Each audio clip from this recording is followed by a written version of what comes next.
All right, now, as I said, a real stand-up guy and a guy that is right inside our national security needs. Let's go to Congressman Peter King. Congressman, welcome to the Malzberg Show. Good to talk with you again. Good to be with you. Well, Congressman, we saw the CNN Benghazi interview and now the entrails of that today. What do you take away from the fact that a CNN reporter could meet with this guy that the FBI apparently wants to talk with in a coffee shop? A number of us have known about this for a while. It's absolutely indefensible. I have, in the past few weeks, asked people in positions of authority, I said, how do we explain this? How do you intend to explain this if this person ends up carrying out a terrorist attack and Americans are killed, innocent people are killed because we didn't take the action? This person is hiding in plain sight. It's just, I can't give you an answer. I can just say that this is caught up in a government bureaucratic, it's just, again, inexplicable. It's like one part of the government blaming the other part and nothing being done. I basically, to be honest with you, I'm not trying to make this partisan. This is when, to me, the commander-in-chief has to step in and say action has to be taken.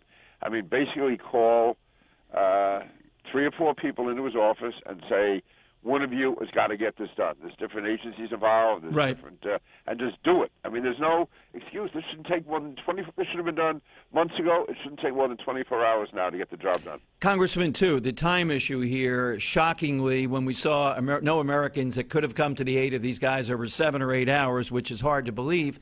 And I believe we're having a retiring general talking about this behind closed doors today. What can you give the American public? Give us a sense of where that part of this is going to figure out why the military didn't respond. Well, let me just say that the administration has been very successful in dragging this out, and so much now that a good number of the American people think this is old news, and think somehow Republicans are trying to make a phony scandal out of Benghazi. So right now the administration is winning this battle. They really are, and it's terrible to say. But we just have to keep it up. We cannot listen.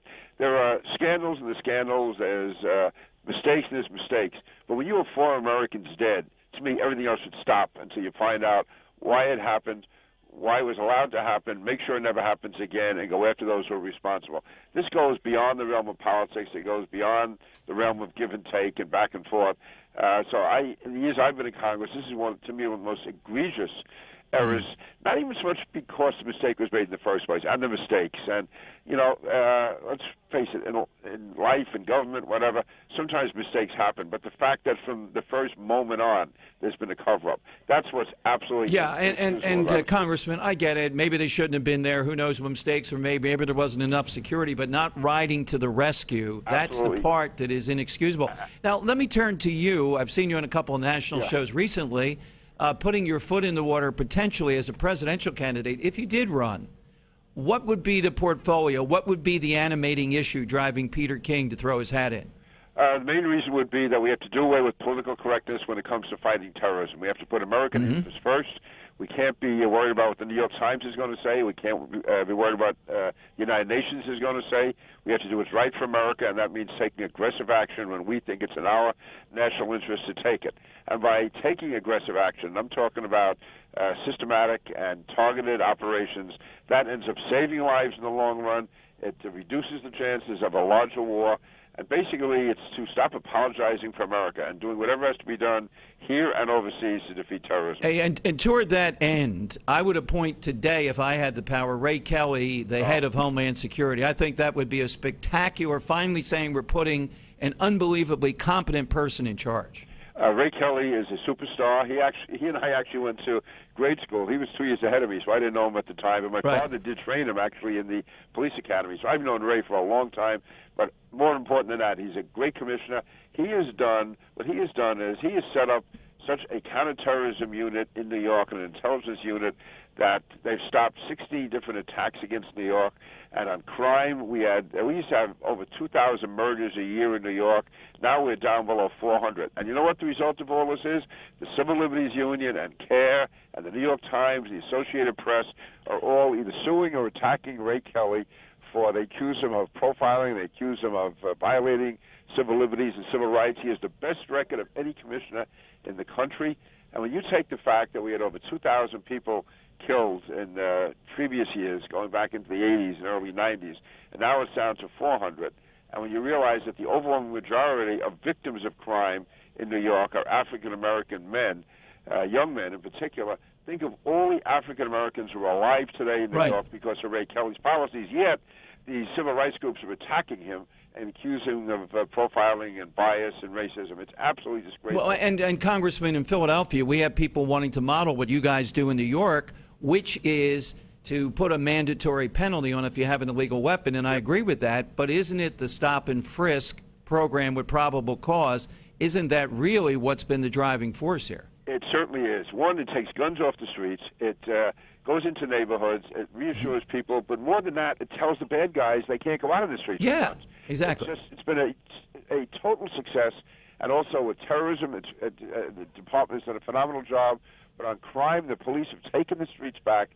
I tell you, I grew up in New York City. My father was a city cop. 30 years ago, you couldn't find anyone who was willing to go in the city late at night, to take the subways, to hang out, to go into different neighborhoods. You go to Times Square. Times Square, you had to race through in your car and hope that you didn't. Yeah, well, I'm from Philadelphia, and I'd rather be in downtown Manhattan where I'm doing this show with my wife. We were in Times Square last night, and I'm a family of all cops. So, yeah, exactly. Now, one quick parting area where maybe we're not in some disagreement, but I really wanted to hear you about Rand Paul on the one side, Governor Christie on the other, and you've been sort of in some of this, and Rand Paul said on my show he'd do a beer summit with Governor Christie. That'd be a good thing to do, I think. It's up to Governor Christie. I mean, Rand Paul did go after Governor Christie in a way for that whole gimme thing. But again, I'm not going to tell Chris Christie what to do. He and I have had occasional differences, not really on substance, more on personality. Maybe we're too much alike. But I think this is a good debate to have for the party. And, Chris Christie is a tough guy, and I'm sure. Yeah, I think it's an excellent debate because, I'm watching carefully Rand Paul. If he goes to the way of his father, Ron Paul, I'm not there. But I'm very concerned about civil liberties, the tension between that, and yet giving our law enforcement every opportunity to stop the bad guys. What do you tell listeners here about the NSA and these stories every day, Congressman, that seem to indicate that this is pretty intrusive? Yeah, actually, I tell you, most of those stories are, in fact, almost entirely when it comes to the specifics, are not true. I mean, no American's phone call is listened to by the NSA. Nobody's emails are looked at in this country by the NSA.